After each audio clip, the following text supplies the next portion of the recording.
Welcome to the channel. It's another beautiful day that the Lord has made. I will rejoice and be glad in it, and I'm glad that you could join me.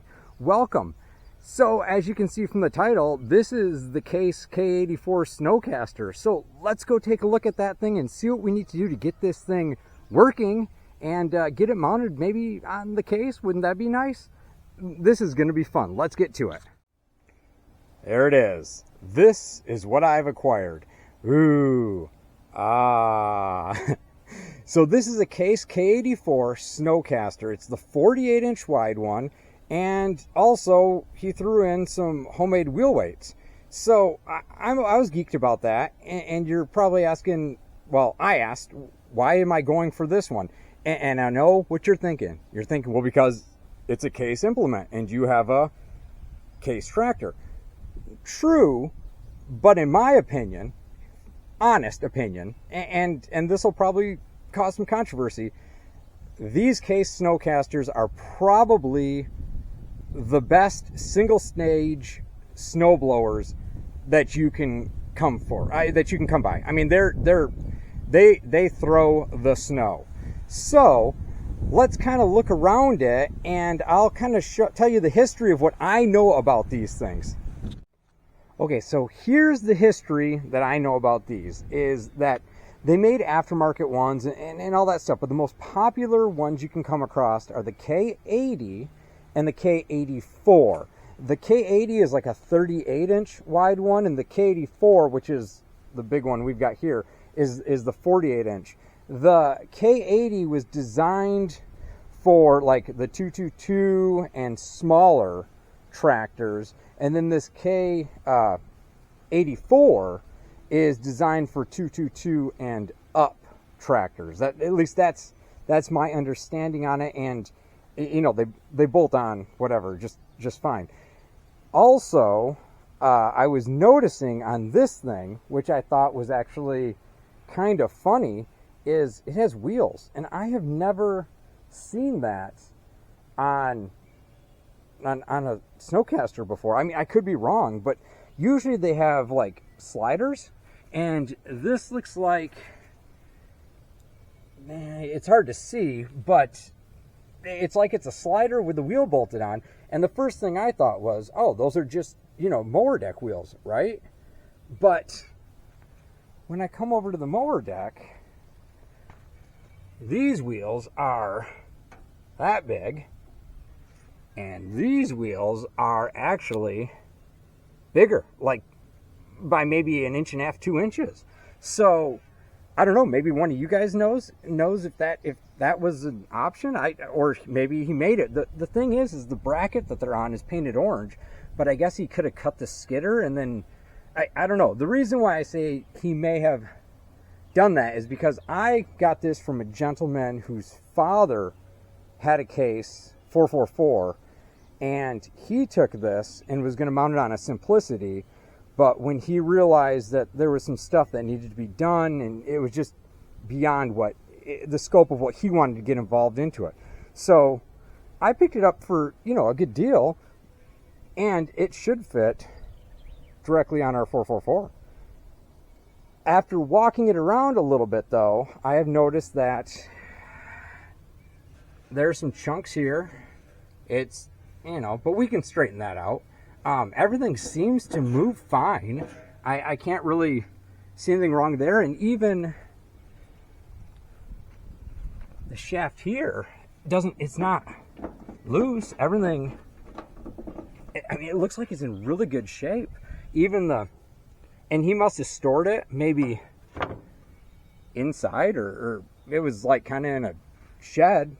The only problem I have found is the chute is cracked. But the deflector is fine. It even has the chute crank, right? Lift rod's there. The auger looks fine. So what I was going to do is just do some maintenance on it and see if we can't get it to spin nice. And he gave me a belt right here for it. And if it came off of a 444, then it should fit on our 444. I know when you put it on like a 222 and smaller, you actually need a smaller belt. So I don't know. The first thing I'm going to do is probably start trying to lube up some of these bearings, but they all feel fine. So let me see what I can do, and then I'll show you the specs, because according to Case, the only thing that you really need to maintain is the chain, and how you adjust the chain is actually right here. The wheel seems to get in the way, but you take these bolts out and you can turn this and you can move the auger, right? And if you don't have any more movement left, then they say to back it way off and take a link out of the chain. So easy peasy, lemon squeezy. So let me get some chain lube, see if I can't clean up. Maybe I can do something with some grease in some of these spots, but well, let's just see what we can do. I almost forgot we were going to talk about these wheel weights, because maybe some of you guys are with Cases or even John Deere's or anything might be interested in how he built these, because these are pretty neat. Also, I just measured that, and that's a 6.5 inch wheel, and that's like a 5.5 inch wheel. So that's an inch bigger. It's kind of strange. So here we go. Here is what he did.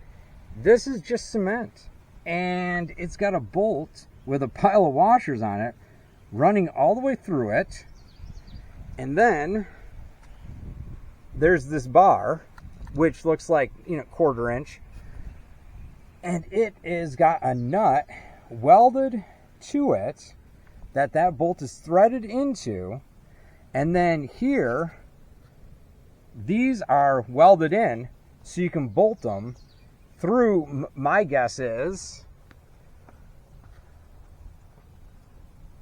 the square holes probably on the Case. I mean, I'm not 100% sure how he had it, but that would make sense to me. And these are 10 inches apart,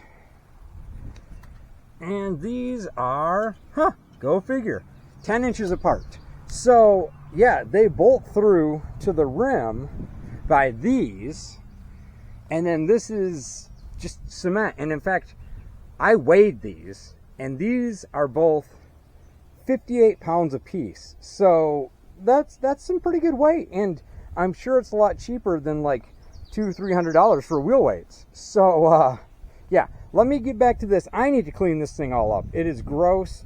I also noticed that this wear bar is a little bit dinged up, but that doesn't stop what we need to try and do. So let me get some lube on this and clean up that chain and just see if we can't get it to kind of spin freer, and then we'll have to look at that. Yeah, we'll have to look at that. Let me get this thing all lubed up. Silly me again. It's one of those days, right? So also, this is 6 3/4 by 12. If that helps anybody. So it's a foot by like 6 3/4 deep, and then it's got this recess in here that's 1 1/4 inches. So if that helps anybody for making these, I don't know. I haven't tried them on there, but it looks like they would work great, and I'm sure that's a lot cheaper. So yeah, now I'm really going to get to that, I promise. Introducing new for 2024, the all-new, no gloves required Kix Bryant Snowcaster Degreaser Spray, available in stores everywhere.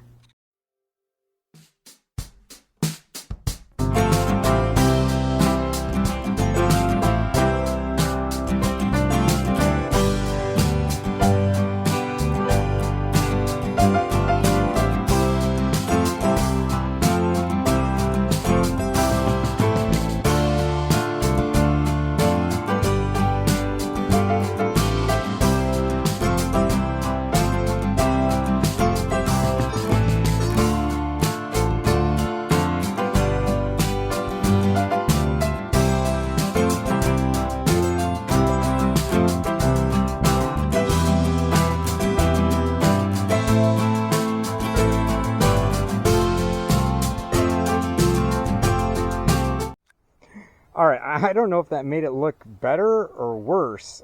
Case recommends in the manual that any bare metal you need to cover with motor oil before storing. So, you know, I'll go get like 5 gallons of oil and just dump it all over the thing because it is rusty. Just kidding. We'll probably end up painting it. But anyways, the nice thing about washing it is I also managed to wash part of the tire there, part of the mower deck here, and part of the front tire. So, you know, 2 stones with 1 bird, right? So when I was washing this thing all up, I mean, that's nice. I'm not going to complain about that at all. Yeah, these are a little chewed up, and some guys put like tires or rubber in there so it helps it, but I'm not going to worry about that right now. So this is fine. I need to put some chain lube on there. I don't have Case chain lube, but I do have Honda chain lube, so I hope there won't be any problems with that. That needs to get replaced where it's just chunked out, but I don't have one. We'll have to make one. I'm not too concerned about that right now. Here's what I am concerned about. I need to get some chain lube on that. These tires on each side, they hit. So like down in here, they hit. I'll take it off and show you. So they move really nice, and then they hit right there and move and hit. Both of them do that. So I think we need to find some kind of spacer. We'll take it apart, see if we can't get a spacer, but you can see they're actually kind of crooked anyways. Maybe somebody slammed into something. And the chute, I need to take this thing off and weld it, but it's kind of good anyways because it's kind of crusty. When I go to turn it, it's all crusty in here. So, and all of these like keepers, the chute keepers that are chute holders. So we'll clean that up, and then I'll take that off, and we're gonna have to weld that thing up. So I'll shoot some lube on that. All the rest of the bearings seem just fine. I'll take that off and weld that thing up. And I think the first things first, we'll take those tires off and just see if we can't put a spacer or something there. And then we can see maybe a better idea of what's actually going on with that, because I've never seen wheels on those before. So let's get that torn apart. All right, chain lube is on and soaking. I mean, like brand new, like butter. And I broke that bolt loose so we can just see what's behind door number 1. So this is what they have. It looks like this is the chute, the skid, right? And then I don't know, that could be factory. I mean, it's orange, right? It's painted. So I think that's factory. And that is probably the reason why it was rubbing. But so the other one might be the same way. So I think I'm going to try and hammer this back, and maybe I'll put a washer in between here because there's plenty of threads, right? Or, well, there's 2 washers here, so I could probably just steal 1 washer and throw it on this side. So let me go get out the Kix Bryant lifetime warranted hammer handle kit and see if I can't hammer that back, and then we'll throw a washer on there to make sure it's not rubbing anymore. Easy fix. All right, hammered back in place, and just took a washer from the one side, put it on the other side. It looks like there's actually 3 different holes that this could go in, but we'll just put it into the hole that it belonged in, and we'll just snug it down. You can see it's like a 2-piece rim. It's kind of neat. It's, you know, it's kind of neat. And then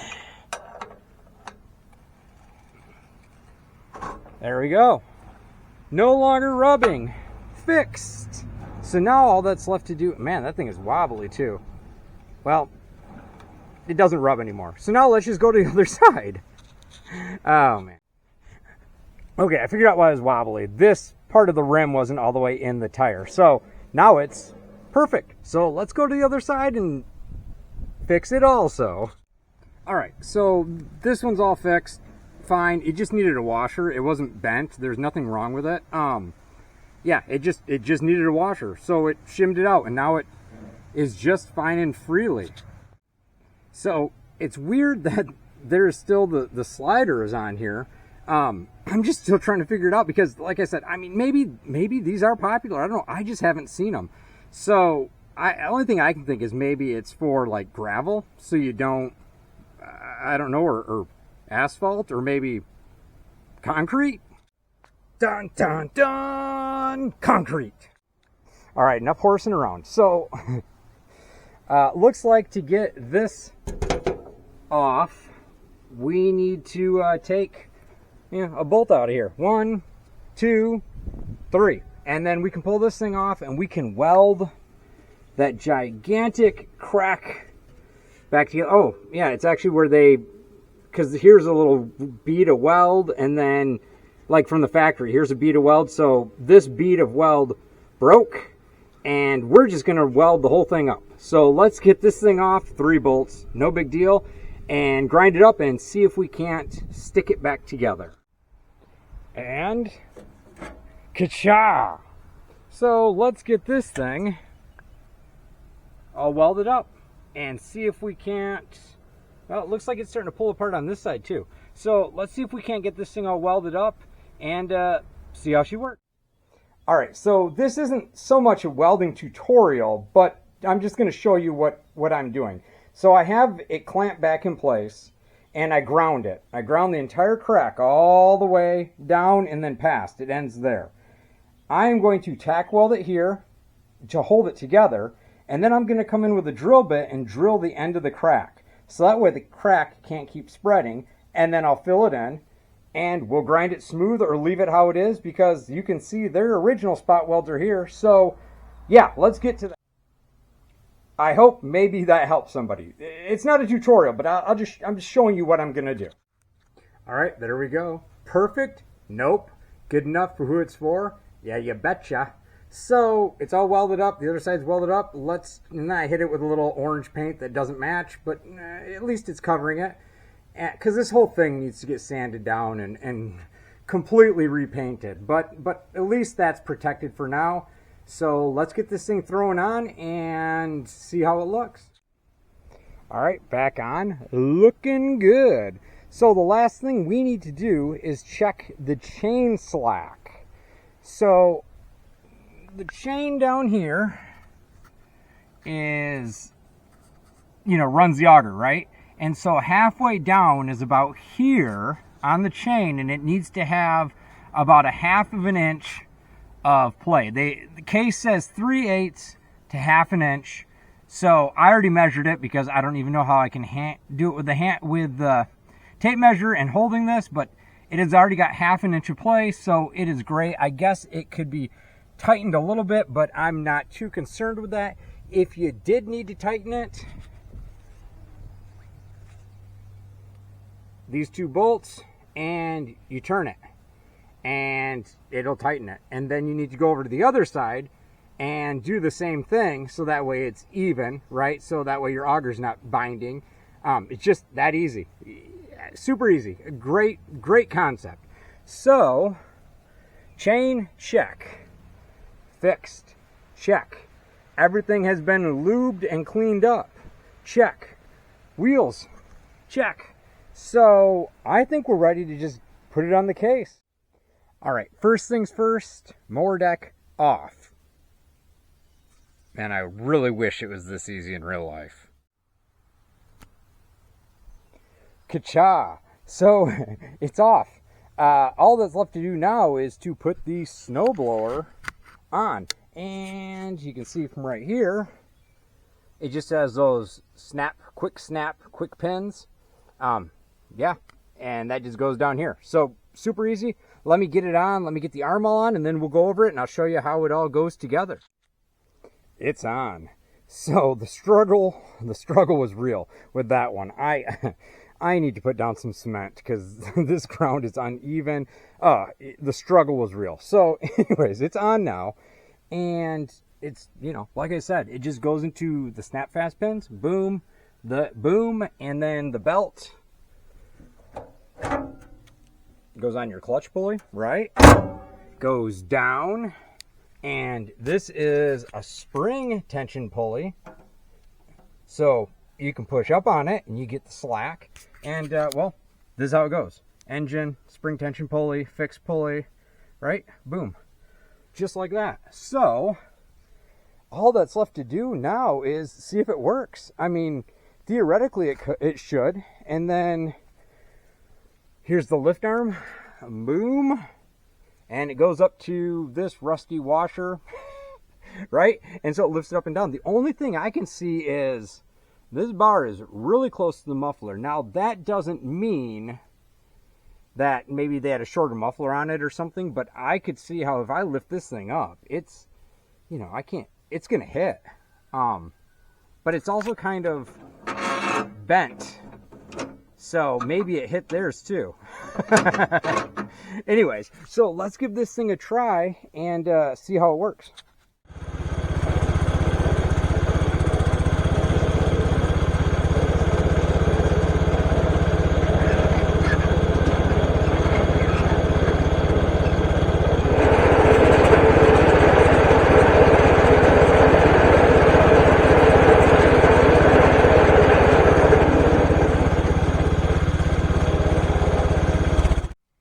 Nice. So yeah, it spins fine. Everything sounds good. It doesn't really make a lot of noise.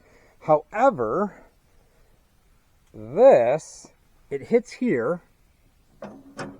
And yes, when I raised it up, it hits the exhaust. So I don't know if maybe we can heat up this and bend it. It looks like maybe it was even hitting exhaust at one time here too. So maybe we can just bend it out. And that might make it fine, or bend this. Maybe it's supposed to be straight here. I don't know. So that's something to deal with, I think, in the future. But right now, I want to see, I know we don't have any snow. I can't use it in the snow. But I don't know, maybe we can figure out a way to test it. So let's give that a try.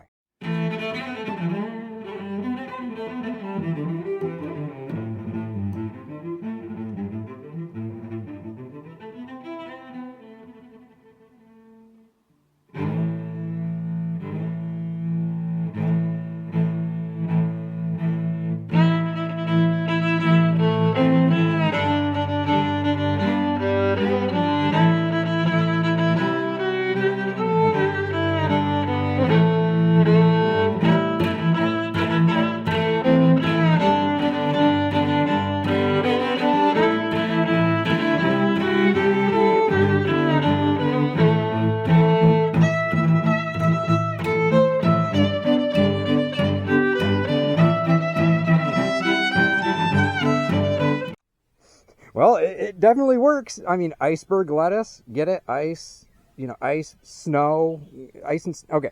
That's the closest thing I can find to snow right now is iceberg lettuce. So, yeah, it definitely works. Yeah, it throws it. I'm just kidding. It didn't do that. It really only threw it about that far, which is still pretty decent, right? So I think it'll do it for this video. Hey, like, share, subscribe, comment, whatever you got going on. Thanks for watching. Oh, and don't forget. Be blessed. Peace. Picking up the bunny food for the bunnies. Picking up the bunny food for the bunnies. Here you go, bunnies. Food for you. Be blessed. Peace.